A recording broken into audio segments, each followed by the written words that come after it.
ఇక్కడ నన్ను నిలవబెట్టినటువంటి దేవాదేవతనికి వందనస్తుడును రుణస్తుడై ఉన్నాను. అలాగే చేరు వచ్చిన మీ అందరూ కూడా నా హృదయపూర్వకమైన వందనాలు. చూద్దాం లూకా సువార్త అదే 23వ అధ్యాయం 43వ వచనం. వానితో నేడు నీవు నాతో కూడా పరదేశులో ఉందువని నిశ్చయముగా నీతో చెప్పుచున్నాను. అట్ట కుదురుతుందండి, అట్ట కుదురుతుంది. మనకు డౌట్ రావాలి, ఈ వ్యక్తి జీవితంలో బాప్తిసం ఉందా? బాప్తిసం లేదు, ఆన్లైన్ ప్రేయర్ లేదు, సువార్త చేసిన విధానం లేదు. సింపుల్గా లోకంలో శాస్త్రం ఉంటుంది.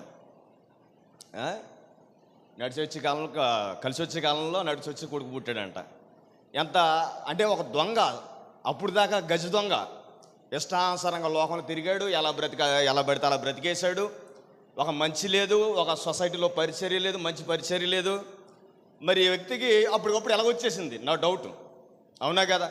అప్పటికప్పుడు పరదేశం అంటే పరిశుద్ధుల నివాసం ఉండేటువంటి ప్రాంతం, అది పరిశుద్ధులు విశ్రాంతి తీసుకునేటువంటి ప్రదేశం, అది పరిశుద్ధులు నీతివంతులు అంటే అబ్రహాము కానీ లాజర్ కానీ అక్కడి నుంచి ప్రారంభమైనటువంటి విశ్వాసులు ఉండేటువంటి ప్రదేశం అది. ఇప్పుడంటే మిషనరీ ప్రాణం పెట్టినోళ్ళు వీళ్ళందరికీ ఉండేటువంటి ప్రదేశం అది. మరి అలాంటి ప్రదేశానికి ఇలాంటి వ్యక్తి అంటే దొంగ, అంతకుముందర మీరు చూస్తే గజ దొంగ, బందిపోట్లు అని ఉంది.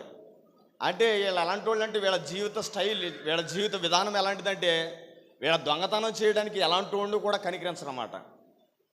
చూడండి, సొసైటీలు జరుగుతున్నట్టు దొంగతనాల్లో, అరే ముసలావిడిరా వీడి దగ్గర సైన్ లాక్కుంటాం ఎందుకు పోనే అని లేస్తారా? వాళ్ళ టార్గెట్ అది కాదు. వాళ్ళ టార్గెట్ ఏంటంటే వాళ్ళ మెండలో ఉన్నటువంటి బంగారమా కాదా, వాళ్ళ చేతులకు ఉన్నటువంటి గాజులు బంగారమయ్యా కాదా, విలువైనయా కాదా, వాళ్ళ కుటుంబంలో ఉన్నటువంటి వస్తువులు విలువైనయా కాదా, వాళ్ళ పని, వాళ్ళ టార్గెట్. కానీ వీళ్ళ జీవితంలో లేనిది ఏంటంటే దయ కానీ, ఆ కనికరము కానీ, దాతృత్వం కానీ ఏమీ లేదు. మరి ఇలాంటి వ్యక్తికి ఎక్కడొచ్చేసింది పరదేశి? దేవునితో సహవాసం, దేవునితో అన్యోన్యత ఎలా వచ్చేసింది? డౌట్ రావాలి మనకి. వచ్చింది ఎప్పుడన్నా? ఈ వాక్యం చదువుతున్నప్పుడైనా, ఏ వాక్యం చదువుతున్నప్పుడైనా కొన్ని ఆలోచనలు రావాలి, ఎందుకు ఇలా జరిగింది. చూడండి, మీరు హెబ్రీలకు రాసినటువంటి పత్రిక 7వ అధ్యాయం 25వ వచనం. హెబ్రీలకు రాసినటువంటి పత్రిక 7వ అధ్యాయం.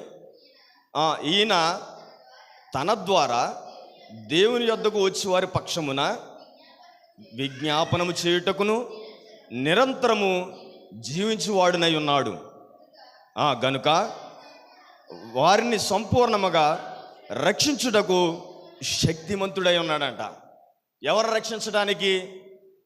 ఎలాంటి వాళ్ళందరినీ, ఎలాంటి వాళ్ళని బందిపోట్లైనా, గజ దొంగలైనా, ఎలాంటి వాళ్ళు మార్చడానికి. ఇప్పుడంటే నేనున్నాను, మీరున్నారు, మనం పుట్టుకాడి నుంచి పరిచర్య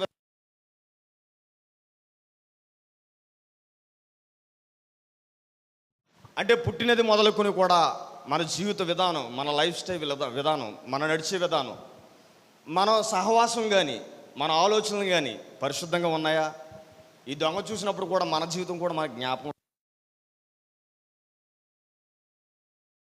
చూసినప్పుడు మనకు కూడా మన జీవితం గుర్తుకు రావాలి. ఎందుకంటే చిన్ననాటి నుండే నా ఆలోచన విధానం కూడా కొన్నిసార్లు అలాగ ఉంది. చిన్నదానికి, కావలసిన దానికి అబద్ధలాడేటువంటి విధానం.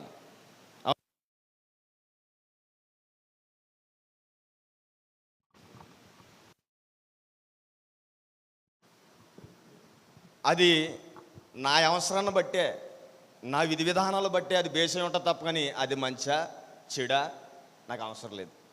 ఆ రోజుకి నా యొక్క పోషణ వెళ్ళిపోవాలి, ఆ యొక్క రోజు నా జీవిత విధానం గడిచిపోవాలి ఎదరికి. కనుక దాని గురించి నేను ఏమైనా చేస్తాను, ఎక్కడ దాకానే వెళ్ళిపోతాను, ఎలాగైనా నడుచుకుంటాను సొసైటీలో. అది ఎదుటివాడికా మేలా కాదా అనేది నాకు అవసరం లేదు. అయితే మీరు చూసినప్పుడు అర్థమైంది కదా, హెబ్రీలకు రాసినటువంటి పత్రికలు ఏమన్నాడంటే ఆయన మాత్రమే రక్షకుడు అంట, శక్తిమంతుడై ఉన్నాడంట. ఎవరు రక్షించడానికి? పాపుల్ని, అనీతిమంతులనైనా, చెడ్డవారినైనా రక్షించడానికి సమర్థుడు. అదే హెబ్రీలకు రాసినటువంటి పత్రికలు ఉంటుంది. ఆయన నిబంధన పెట్టాడు. ఏ నిబంధన పెట్టాడంటే పాపము చేస్తే చనిపోతాడు అనేటువంటి ఆజ్ఞ పెట్టాడు. మరి ఆజ్ఞని ఇచ్చిన వాడే సజీవుడిగా ఉంటే ఆ ఆజ్ఞ ఎలా చెల్లుబడి అవుతుంది అంటాడు. అంటే ఆయన తీసుకున్నటువంటి నిర్ణయం ఏదైతే ఉందో, అంటే నేను ఇచ్చినటువంటి ఆజ్ఞ అంటే పాపం చేసిన వాడు చనిపోతాడు అనేటువంటి ఆజ్ఞ అని పెట్టాడు కనుక ఇప్పుడు పాపం చేసిన వాడిని మరలా రక్షించాలి అనేటువంటి ఆలోచన ఆయనకు ఉంది. మీకు అర్థమవుతుందా? మరి ఆ ఆజ్ఞ నుంచి దాటుకుని రావాలంటే మనం ఎలా జరుగుతుంది గనక మీకు అక్కడ అర్థమవుతుంది. ఏమో అర్థమవుతుందంటే ఆ ఆజ్ఞ రాసినటువంటి వ్యక్తే చాలా క్రైదనం చెల్లించాలి, అంటే ప్రాణం పెట్టాలి. మీకు అర్థమవుతుందా? అంటే ఇది ఎలాగంటే ఒక అవినీతిమంతుడిని, లోకంలో ఉన్నటువంటి దొంగని కానీ, బందిపోటుని కానీ, అవిశ్వాసిని కానీ, స్వనీతిమంతుడిని కానీ, పాపం చేసి దేవునికి దూరమై వ్యక్తిని కానీ రక్షించాలంటే మళ్ళీ ఏం జరగాలో తెలుసా? ఒక వెల చెల్లించాలి, క్రైదనం జరగాలి. మీకు ప్రార్థన పనుల్లో చూశారు, కంటికి కన్ను పంటికి పన్ను ఏది పడుతుంది దానికి మారుగా, అంటే ఏదైతే ఒకటి ఎదుటివాడి నుంచి మనం కోరుకుంటున్నామో అదే మరలా వ్యతిరేకతగా కాకుండా కావలసిన దాన్ని మరలా పొందుకోవాలంటే అది దాన్ని నువ్వు పెట్టవలసిందే.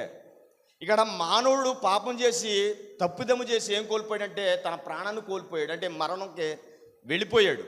మరలా వాడిని రక్షించాలంటే ఏ ఆజ్ఞ అయితే రాయబడి ఉందో, అంటే పాపం చేసినవాడు మరణించాలి అనేటువంటి ఆజ్ఞ ఏదైతే ఉందో ఆ ప్లేస్లోకి ఒక వ్యక్తి రావాలి. ఆ వ్యక్తి వచ్చినప్పుడే ఆ వాక్యం చెల్లుబాటు అవుతుంది, దానికి సవరణ జరుగుతుంది. అంతేగాని వాక్యం మరొక వాక్యానికి వ్యతిరేకంగా ఉండకూడదు కూడా. గనక మీకు అర్థం అవ్వాల్సిన విషయం ఏంటంటే ఇక పాపి అంటే బందిపోటు దొంగ సైతం మారాలంటే రక్షించడానికి సమర్థుడు ఎవడో తెలుసా? ప్రభు అయినటువంటి యేసుక్రీస్తు. చాలామంది అంటారు ఈయన దేవునికి స్థానానికి అర్హుడు కాదనుకుంటారు చాలామంది, కానీ అలా కాదు. వాళ్ళ ముగ్గురు ఒకటే, తండ్రి కుమార పరిశుద్ధాత్మ ముగ్గురు కూడా ఒకే స్థానంలో ఉన్నారో వారి స్థానాన్ని ఎవరే భర్తీ చేయలేరు. ఈ కుమారుడు కూడా దేవునికి తగినట్లుగా, అంటే దేవుడు స్థానాన్ని కలిగి ఉన్నటువంటి వ్యక్తి. ఈ వ్యక్తి ఏం చేస్తున్నాడు? ఒక బందిపోటుని దొంగని రక్షించడానికి సమర్థుడు అయ్యి ఉన్నాడు. ఎలాగయ్యి ఉన్నాడంటే ఇప్పుడు మనం చూసాం కనుక, వాక్యం చూసాం కనుక మనకు అర్థమైంది, లేదా పరిస్థితులను చూసాం కనుక మనకు అర్థమైంది. అవును కదా? అంటే మీకు ఎలాగ అర్థం అవ్వాలంటే ఆ మత్తయి సువార్త కాడి నుంచి ప్రకటన గ్రంథం వరకు ఆయన చేసిన అద్భుతాలను కానీ, ఆయన చేసిన సొసైటీల విధానం కానీ, కొంతమంది సేవకులు కానీ, కొంతమంది మిషనరీస్ కానీ చెప్పారు మనకి. ఈ ఏప్రిల్కి రాసినటువంటి పత్రికలో కూడా మనం చదువుకున్నప్పుడు మనకి ఏమర్థమైందంటే ఆయన రక్షించడానికి సమర్థుడని మనకు అర్థమైంది వాక్యాన్ని బట్టి. కానీ ఇక్కడ ఉన్నటువంటి ప్లేస్, ఈ ప్రాంగణంలో వారు చూస్తున్నటువంటి ప్రదేశంలో, అంటే ఎవరైతే ఉన్నారో యూదులు, రోమీలు, పిలాతు, అలాగే వారి సైన్యం ఎంతమంది అయితే ఉన్నారో వారందరికీ అర్థమైందంటారు. అక్కడ అర్థం కాలేదు కనుకే సిలువ వేశారు. మీరు చెప్తున్నాను ఎలాగంటే విషయం, ఈ వ్యక్తి దొంగ రక్షించబడినటువంటి వ్యక్తి జీవితంలో రక్షణ లేదు, మారు మనసు లేదు, ఏమీ లేదు. అయితే ఈ వ్యక్తి ఏం చేశాడో తెలుసా? ఈ వ్యక్తి కూడా దూషించాడు ముందర. ఈ వ్యక్తి కూడా ఏమన్నే మారు మనసు పశ్చాత్తాపం వచ్చేలా చూడండి మీరు కావాలితే మత్తయి సువార్త 27వ అధ్యాయం, మత్తయి సువార్త 27వ అధ్యాయం 44వ వచనం. ఆయనతో కూడా సిలువ వేయబడిన బందిపోట్లు దొంగలను అలాగే ఆయనను నిందించిరి. ఎలా నిందించారంట చూడండి, పై వచనం 43వ వచనం, 41వ వచనం చూడండి. అలాగే శాస్త్రులను, పెద్దలను, ప్రధాన యాజకులు కూడా ఆయనను అపహసించుచున్నారంట. ఏమని అపహసించుచున్నారు చూడండి 42వ వచనం. వీడు ఇతరులను రక్షించి తనను తాను రక్షించుకొనలేడా? ఇశ్రాయేలు రాజు కదా, ఇప్పుడు సిలువ మీద నుండి దిగిన ఎడల వానిని నమ్ముదాం. ఆ ప్రాంగణంలో ఉన్నటువంటి జనాంగం ఎవరైతే ఉన్నారో, లేకపోతే అప్పుడు దాకా అద్భుతములు చేయబడిన వారు కానీ, ఆయనతో ఉపచారం చేయబడిన వారు కానీ, లేకపోతే శాస్త్రులు కానీ, పరిచరులు కానీ, పెద్దలు కానీ ఏమంటున్నారో అపహాస్యం చేస్తున్నారు. ఏమని అపహాస్యం చేస్తున్నారు? ఈయన గురించి ఒక టాక్ ఒకనొకప్పుడు. ఏం టాక్ అంటే ఈయనే యూదులకు రాజు. మనం చూసాం కదా, గర్జించినటువంటి ఆదివారం చూసాం. ఈయన ఏమన్నారో ఆ సంత వీధులలో గాడిద మీద ఎక్కించుకుని వస్త్రాలు ధరింపు చేస్తూ కొత్త పరుచుకుంటా తీసుకెళ్తే ఏమన్నాడో వాళ్ళందరూ ఏమన్నారు? యూదుల రాజా నీకు జయము జయమన్నారో. ఎక్కడికి వచ్చేసరికి ఏమంటున్నారో నువ్వే రాజు అయితే గనక నువ్వు రక్షించుకుని మమ్మల్ని కూడా రక్షించన్నారు బందిపోట్ల దొంగలు. అక్కడ ఉన్నటువంటి శాస్త్రులు, పరిచర్లు, యూదులు ఏమంటున్నారంటే నువ్వేం చేస్తావంటే నువ్వు రక్షకుడు అయితే కనుక, క్రీస్తు అయితే కనుక నువ్వేం చేస్తావో తెలుసా? అక్కడి నుంచి వచ్చేయి, అప్పుడు నమ్ముతాం. ఎందుకంటే ఆయన గురించి టాక్ ఉంది సొసైటీలో. ఏమని? అద్భుతాలు చేశాడని, ఆశ్చర్యకార్యాలు చేశాడని, ఉన్నతమైనటువంటి పరిచర్య చేశాడు ఆయన. భూమి మీద ఎప్పుడు ఎన్నడూ కనివిని ఎరగనటువంటి పరిచర్య చేశాడు ఆయన జీవితం స్టైల్లో. ఎన్నో అద్భుతాలు చేశాడు. అద్భుతాలు ఏంటంటే చాలా ఉన్నాయి. శతాధిపతి కుమార్తె చనిపోయింది చిన్నతనంలో, ఆమెను లేవదీశాడు. లాజర్ని బ్రతికించాడు. లాజర్కి ఎన్ని రోజులు లేచాడండి? 4 రోజులకి, అంటే 4 దినాలకు చచ్చిపోయినటువంటి ఒక వ్యక్తిని లేపేసి మరణం కట్టుల నుంచి తెప్పేసి అలా తీసుకొచ్చి నిలబెట్టడమే కాకుండా ఆయన ప్రభు అయినటువంటి యేసుక్రీస్తు ప్రభుల వారు లాజర్ ఇద్దరు కలిసి మార్త ఇంటికి భోజనానికి వెళ్ళారు. ఎంత ఆశ్చర్యం చూడండి. అంటే ఎంత టాక్ ఉంది ఈయన గురించి సొసైటీలో. ఏమేమి ఉన్నాయంటే అద్భుతాలు చేస్తాడని, ఆశ్చర్యకార్యాలు చేస్తాడని, కుష్ఠరోగులకు సైతం స్వస్థపరుస్తాడని ఈ గురించి పెద్ద టాక్ ఉంది. ఇవన్నీ వాళ్ళు పరిశీలించారు. అయితే వాళ్ళకు ఉన్నటువంటి ఒక అభిప్రాయం ఏంటో తెలుసా? అంగీకరించలేకపోవడానికి కారణం ఏంటో తెలుసా? ఈయనే సాక్షాత్తు దేవుని యొక్క కుమారుడు కాడని వారు జీర్ణించుకోలేకపోతున్నారు. కనుక వాళ్ళకు ఉన్నటువంటి ఆలోచన విధానంలోంచి దేవుడిని చూస్తున్నారు. అక్కడ ఉన్నటువంటి దేవుడిని, అంటే ప్రభు అయినటువంటి యేసుక్రీస్తుని చూస్తున్నారు. ఎలా చూస్తున్నారంటే ఈయనేటి అలా చిలువలో చచ్చిపోతామేంటి? ఒక సాధారణమైనటువంటి దొంగలో 2 దొంగలు ఉన్నారు, బందిపోట్ల దొంగలు. అంటే కొంతమందికి ఆలోచన ఇలా ఉంటుంది, కొంతమందికి వాళ్ళలోంచి వేరుపడితే చేస్తే కనుక అక్కడ ఉన్నటువంటి ప్రదేశంలో ఉన్నటువంటి జనాంగాన్ని వేరుపరిచి చూస్తే కనుక కొంతమందికి ఉండేటువంటి ఆలోచన ఏంటంటే ఈయనే కనుక దేవుడైతే, ఈయనే కనుక రక్షకుడైతే, ఈయనే కనుక ప్రధానమైనటువంటి వాడైతే, ఈయన ఇన్ని అద్భుతాలు చేస్తే, ఈయన ఆశ్చర్యకార్యాలు చేస్తే, మరి ఇప్పుడేటి ఇంత సాదాసీదాగా చచ్చిపోతున్నాడో? కనీసం మొహం మీద కొడుతుంటే మాట్లాడతలేదు, ఉమ్ము వేస్తుంటే మాట్లాడతలేదు. మరి చెప్పాలి కదా, అంత శక్తిమంతుడైతే, అంత బలం ఉన్నవాడైతే, మాటలోనే ఉన్నతమైనటువంటి కార్యాలు చేసినవాడు అయితే మరి సాధారణంగా ఎందుకు చచ్చిపోతున్నాడు? వాళ్ళకు ఉన్నటువంటి ఆలోచన. ఎవరికి? అక్కడ ఉన్నటువంటి పెద్దలకు కానీ, శాస్త్రులకు కానీ, ప్రధానులకు కానీ. చూడండి, మనుషులు ఎప్పుడు కూడా మంచి ఆలోచన ఉండదండి, చెడ్డ ఆలోచన కూడా ఉంటుంది, నేరో మైండ్ ఉంటుంది. అంటే మనం చూసే విధానం ఎలా ఉంటుందంటే మనకు ఉన్నటువంటి పరిధి గీసుకుంటాం.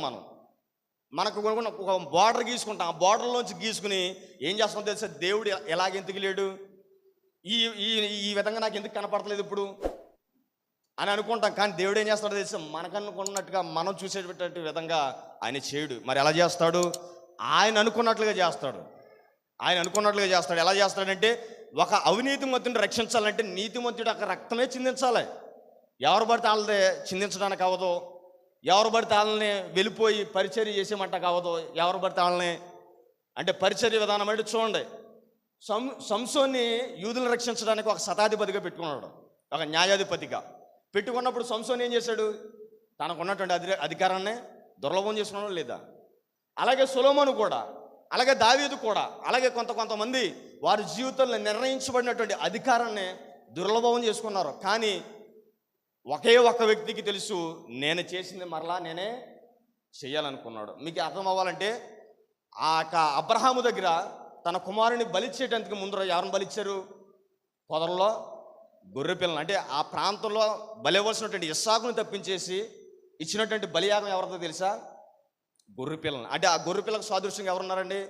మన ప్రభు అయినటువంటి యేసుక్రీస్తు వారు ఉన్నారు. అంటే మనం ఇప్పుడు చూస్తాం కనుక అర్థమవుతుంది. ఇవన్నీ ఈ లేఖనాలను బట్టి పరిశోధన చేస్తామంటే, ఈ లేఖనాలను చూస్తుంటే మనకు అర్థమవుతుంది. కానీ వీటన్నిటిని రక్షించాలంటే, అంటే దొంగను సహితం, పాపిని సహితం, ఇస్సాకుని సహితం రక్షించాలన్నా, అబ్రహామును సహితం రక్షించాలన్నా ఒక బలియాగం జరగాలి. కనుక అది ఇక్కడ జరుగుతుంది. ఇక్కడ జరుగుతున్నటువంటి ప్రదేశాన్ని, ఇక్కడ జరుగుతున్నటువంటి వాతావరణాన్ని, ఇక్కడ జరుగుతున్నటువంటి సందర్భాన్ని మనం వచనం వెంబడి వచనం, వాక్యం వెంబడి వాక్యంలోంచి పరిస్థితిని చూడగలగాలి. అంతేగాని పరిస్థితులను బట్టి వాక్యాన్ని ఎప్పుడు చూడకూడదు మనం. మీకు అర్థమవుతుందా?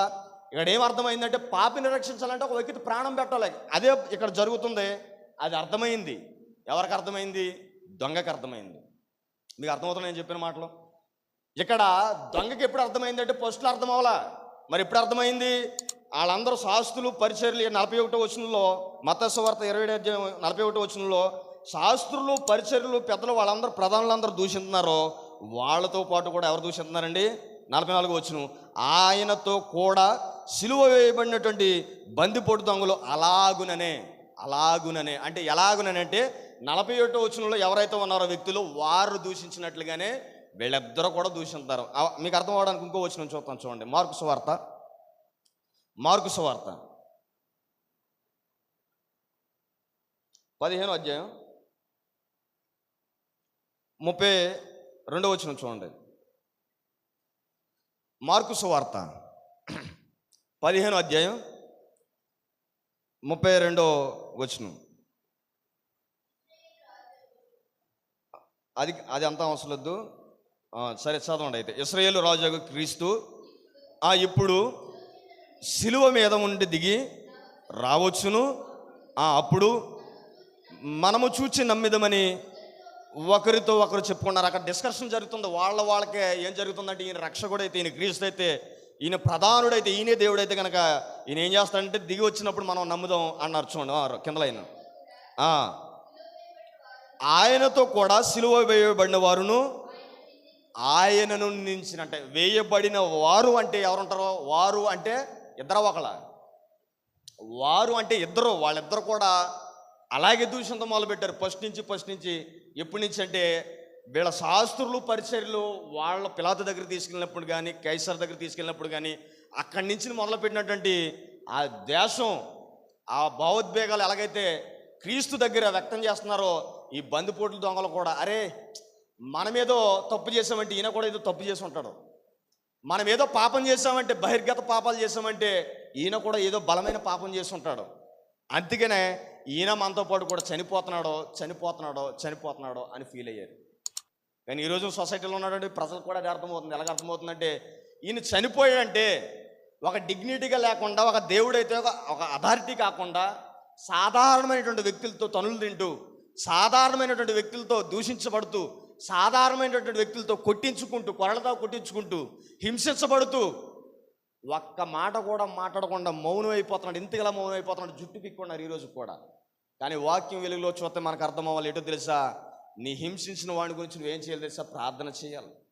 వాడిని హింసించేటప్పుడు వరకు నువ్వు భ్రష్టుడా అన్నావంటే మనం కూడా ఏమర్థమో అప్లై అవుద్ది మనకే. మనం కూడా భ్రష్టత్వంలో ఉన్నాం. ఎందుకంటే కనీసం ఎదుటోడు తప్పు చేస్తే కనీసం జీర్ణించుకోలేనటువంటి, కనీసం వాడికి దృక్పథం అంటే సానుభూతి చూపలేనటువంటి స్థితిలో మనం ఉన్నామని మనకు అర్థం అవ్వాలి. అంతే కదండి. మనం పచ్చకామరులోకి లోకమంతా ఎలా కనపడుద్ది? పచ్చగానే కనపడుద్ది చూసినప్పుడు. నాకు ఎప్పుడు రాలేదు కామరులు, మీకు వచ్చినాయా? అంటే పాపపు స్వభావం ఉన్నవాడికి పాపాన్ని ప్రేమించలేడు, ఎదుటోడిని ప్రేమించలేడు, ద్వేషిస్తాడు. వాడిని కొడదాం, వాడిని తిడదాం, వాడిని ఏ రకంగానే సరే హింసిద్దాం అని అనుకుంటాడు. కానీ ఇక్కడ దేవుడు, సాక్షాత్ దేవుడు తన హృదయంలో ఉన్నటువంటి భావోద్వేగం, తన హృదయంలో ఉన్నటువంటి ఫీలింగ్స్ ఎలా వ్యక్తం చేస్తున్నాడు చూసారా? చాలా వ్యతిరేకంగా ఉంటాయండి. మనిషినికి దేవునికి ఇచ్చేటువంటి ఆలోచన చాలా వ్యతిరేకంగా ఉంటాయి. కనుక ఈయనతో ఏమన్నాడో తెలుసా? తర్వాత దీనికి అర్థమైంది ఈ దొంగకే. అరే ఇవన్నీ చూస్తున్నాడు, పసిగడుతున్నాడు, వాతావరణం అంతా చూస్తున్నాడు. అప్పుడు చూసినప్పుడు అర్థమైంది. రండి అప్పుడు లోక సువార్తలోకి రండి ఒకసారి. లోక సువార్త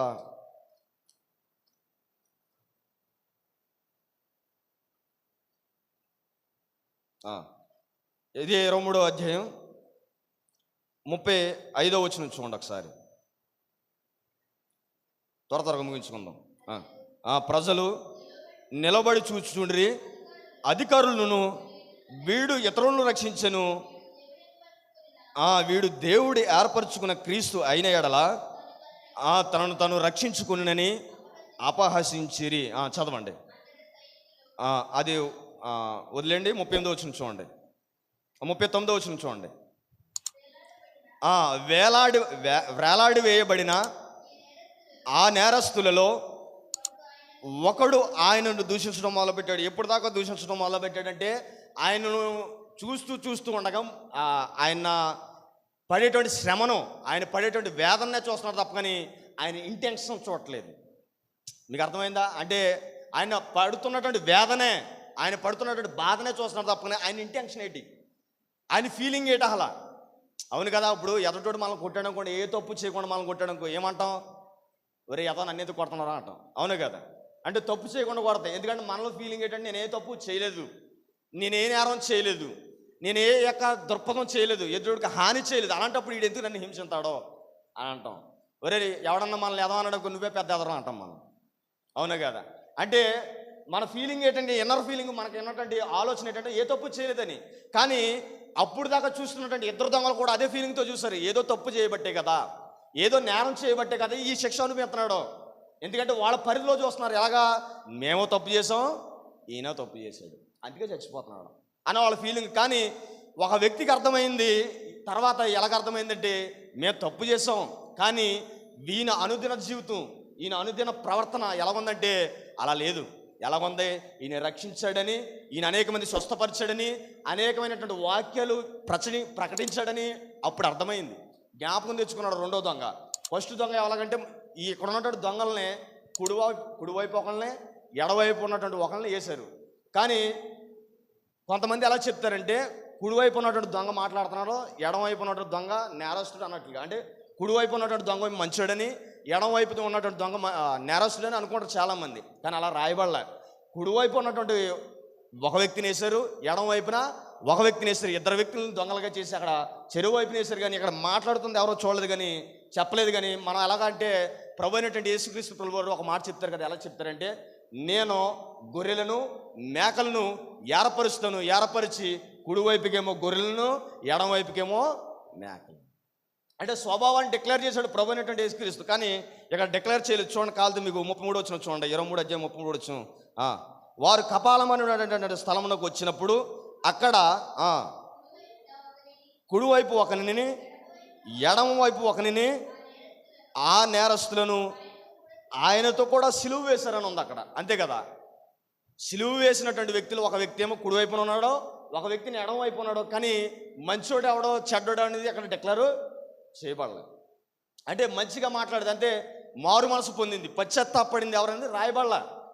కానీ చాలామంది ఏంటంటే కుడివైపు ఉన్నాడు దొంగ మాట్లాడుతున్నారు. సరే, దాన్ని మన డిబేట్ కాదు. కానీ ఇక్కడ రెండో నేరస్తుడు ఏం మాట్లాడుతున్నాడంటే, నిన్ను నువ్వు రక్షించుకుని ఏం చేస్తావు తెలుసా, మమ్మల్ని కూడా రక్షించమంటున్నాడు.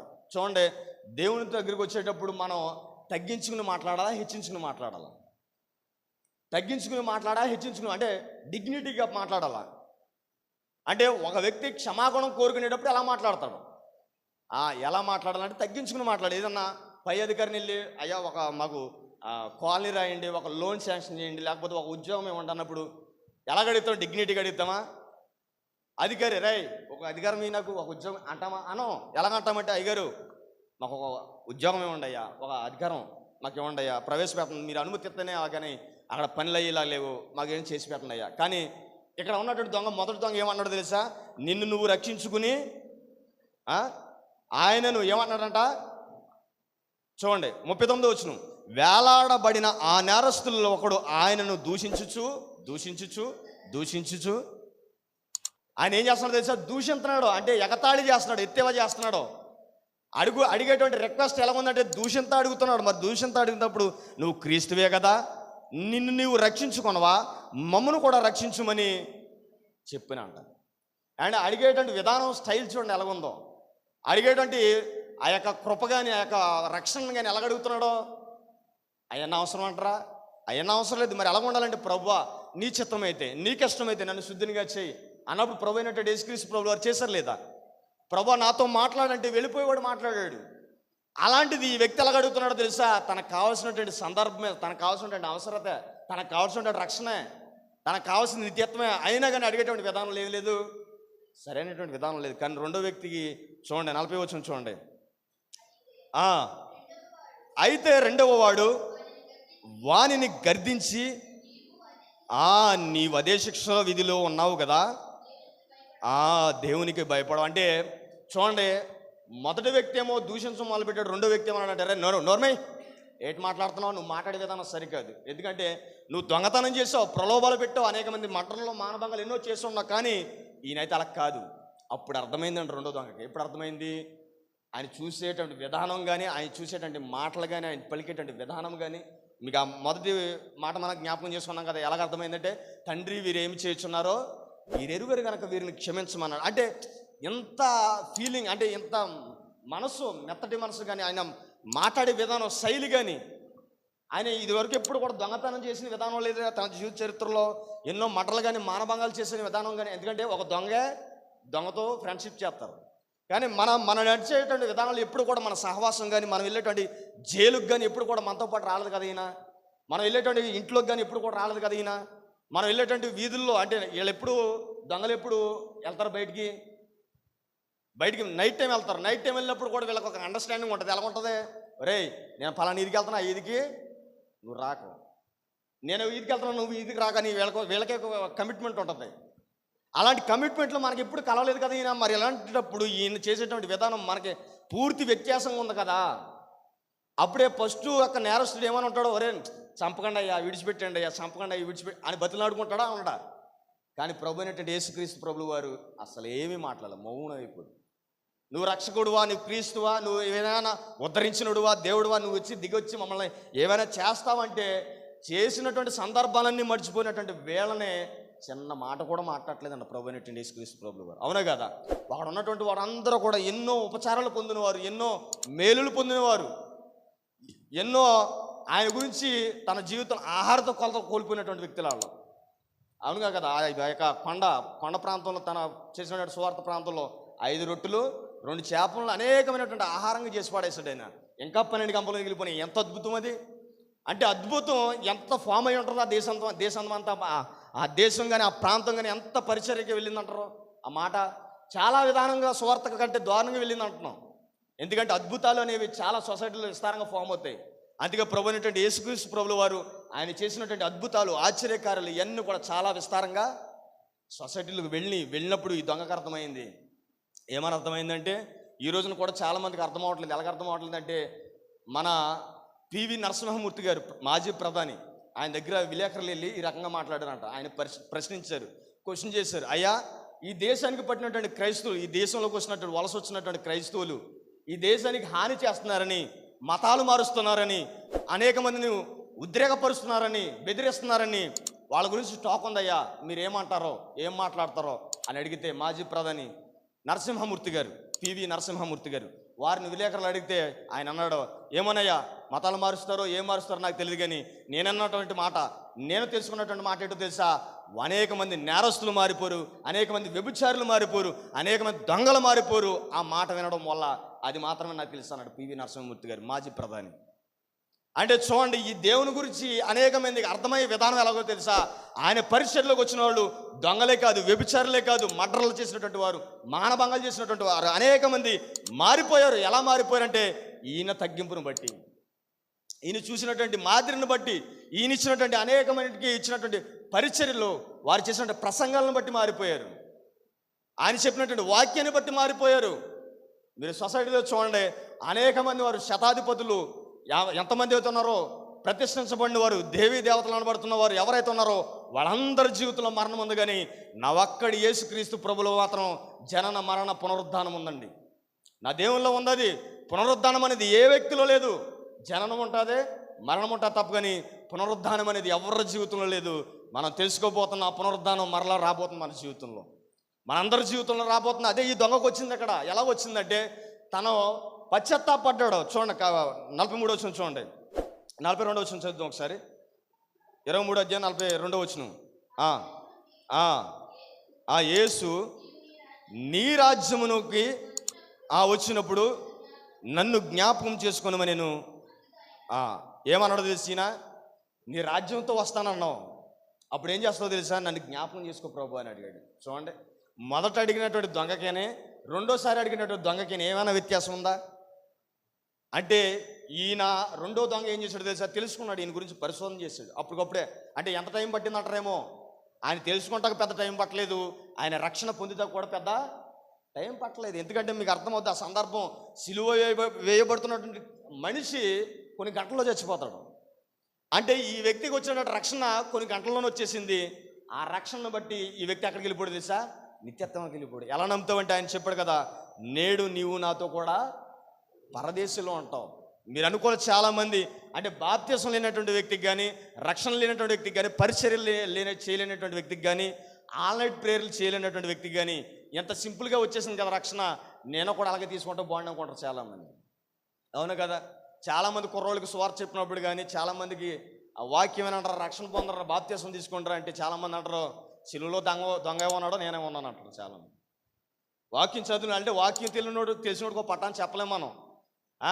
పడుకున్నవాడిని లెగ్గొట్టగలను, మెలుకున్నవాడినైనా లెగ్గొట్టగలను, నటించేవాడిని ఈయన ఎప్పటికీ ఆడి ఒకవేళ లెగ్గొడదాం అనుకుంటాం, నటింతాం అంటూ ఉంటాడు, లెగడం. ఎందుకని నటింతున్నాడు. అలాగే సొసైటీలో వాక్యం తెలియని వాళ్ళకైనా చెప్పొచ్చు, తెలిసిన వాళ్ళకైనా చెప్పొచ్చు, కానీ అటు ఇటు కాకుండా మధ్య ధరలు ఉంటారు చూసారో, వాళ్ళకి ఎప్పుడు కూడా మనం చెప్పలేము. ఒకడు అన్నాడంట, రే ఆడు ఆడు పళ్ళు పరహాలు తింటుంటే వాడి దగ్గరికి వెళ్ళినట్ట లేదని చూడాలి మనం. రక్షణ పొందిన తర్వాత ఎక్కడికి వెళ్ళాడు అనేది మనం చూడాలి మనం. మీకు అర్థమవుతుందా? అంటే ఎప్పుడూ రక్షణ ఒక్కొక్కటి జీవితంలో క్షణమాత్రం జరగవచ్చు, ఒక్కొక్కటి జీవితంలో ప్రారంభ దశ అంటే చిన్నతనం వయసులోనే జరగవచ్చు, లేకపోతే ఒక వ్యక్తి పెళ్ళైన తర్వాత జరగవచ్చు, ఒక వ్యక్తికి ఏమో మరణం దగ్గరికి సమీపంగా వెళ్ళిపోతున్న సందర్భంలో రక్షణ దొరకవచ్చు, చెప్పలేము.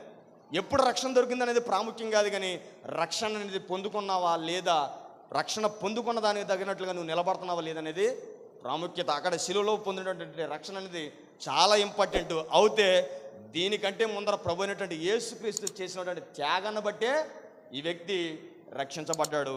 ఈ వాక్యం మీకు అర్థమైతే ధన్యతక. ఈ చిన్ని మాటలు దేవుడు దీవించి ఆశీర్వదించును గాక. ఆమేన్.